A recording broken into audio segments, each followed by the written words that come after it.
নমস্কার বন্ধুরা, সবাইকে ঝুলন যাত্রা বা ঝুলন পূর্ণিমার আমার আন্তরিক শুভেচ্ছা এবং আগামীকাল যে রাখি পূর্ণিমা রয়েছে তার জন্য আগাম সবাইকে শুভেচ্ছা জানালাম।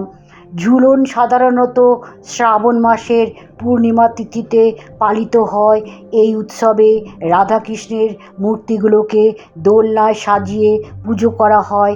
এদিন বিশেষত মথুরা এবং বৃন্দাবনে বিশেষ উৎসব পালন করা হয়। ভক্তরা রাধাকৃষ্ণের প্রেমলীলা উদযাপন করেন। এই উৎসব রাধাকৃষ্ণের মূর্তিগুলোকে ফুলমালা এবং অলংকার দিয়ে সাজানো হয়। তারপর তাদের সুন্দর দোলনায় বসিয়ে দোলনার রশিটি ভক্তরা তারা টানতে থাকেন। রবীন্দ্রনাথ ঠাকুরের আজ প্রয়াণ দিবস, আজ 22শে শ্রাবণ। রবীন্দ্রনাথ ঠাকুর ঝুলন নামে একটি কবিতা লিখে গেছেন, যা সোনার তরী কাব্যগ্রন্থে অন্তর্ভুক্ত। ঝুলন কবিতাটি রবীন্দ্রনাথ ঠাকুর অন্যতম জনপ্রিয় কবিতাগুলোর ভেতরে ভীষণভাবে সমাদৃত। এই কবিতাটিতে কবি বর্ষার পরিবেশ, ঝুলন যাত্রার আনন্দ এবং আকুলতা ফুটিয়ে তুলেছেন।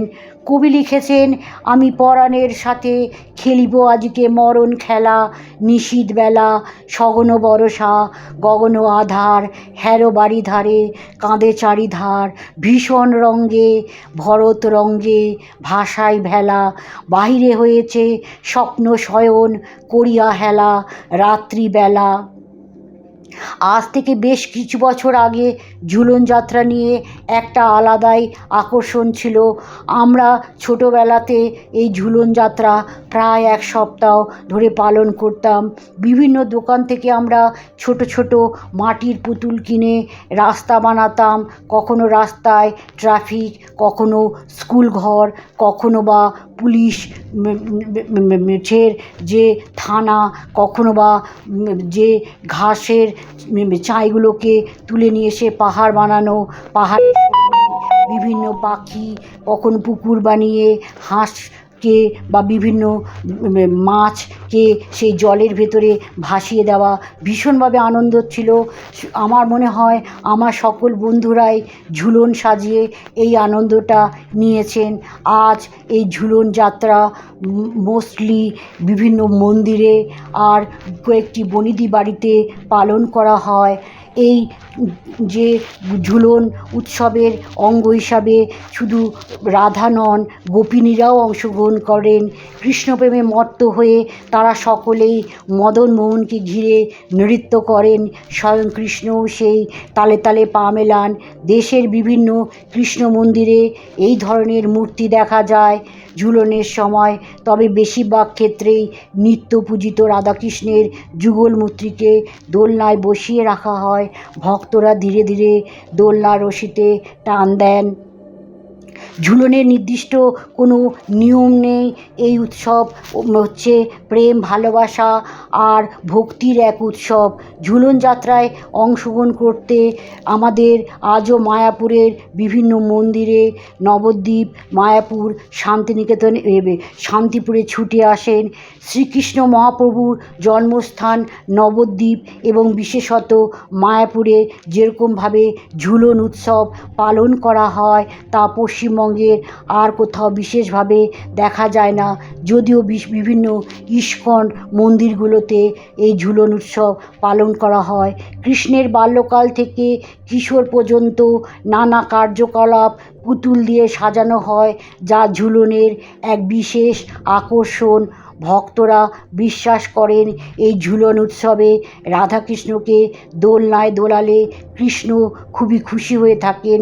পশ্চিমবঙ্গের মধ্যে নদিয়ার শান্তিপুরে, বরানগরের পাটবাড়ি আশ্রমে, বউবাজারের বিখ্যাত রামকানাই অধিকারীর ঝুলন বাড়িতে ঝুলন যাত্রার উৎসব দেখা হয়। বহু দর্শকের সেখানে সমাগম হয়। শ্রীকৃষ্ণের আর এক নাম হলো পীতাম্বর। ঝুলন যাত্রার দিন শ্রীকৃষ্ণকে হলুদ রঙের বস্ত্র পরানো হয়। এছাড়া ওই দিন হলুদ মিষ্টি, হলুদ রঙের ফুল ফল দিয়ে শ্রীকৃষ্ণের পূজা করা হয়। ময়ূরের পালক কিনতে হয়, ওই দিন পালক কিনলে সেটি ঠাকুরের পাশে রেখে দিলে বিশেষ শুভ ফল পাওয়া যায়। ঝুলন যাত্রার সময় কৃষ্ণের সবথেকে পছন্দের ভোগ পায়েস, ক্ষীর, মালপোয়া এগুলো নিবেদন করা হয় ঠাকুরের পায়ে। এই সময় তুলসী মঞ্চকেও সাজানো হয়। প্রতিদিন নিয়ম করে তুলসী মঞ্চে প্রদীপ জ্বালানো যেতে পারে, তবে কিছু কিছু সময় অবশ্যই মাথায় রাখতে হবে, যেমন ঝুলন সাজালে সন্ধেবেলা কখনোই ঝাঁট দেওয়া উচিত না। এছাড়া এ সময় বাড়িতে কেউ সাহায্য চাইতে এলে কখনো তাকে ফেরাতে নেই। এই সব নিয়ম মাথায় রেখেই ঝুলন আয়োজন করা হয়। এতে জীবনের নানা বাধা কেটে যায়। কৃষ্ণের আশীর্বাদে ভবিষ্যৎ জীবন আরও সুন্দর হয়ে ওঠে।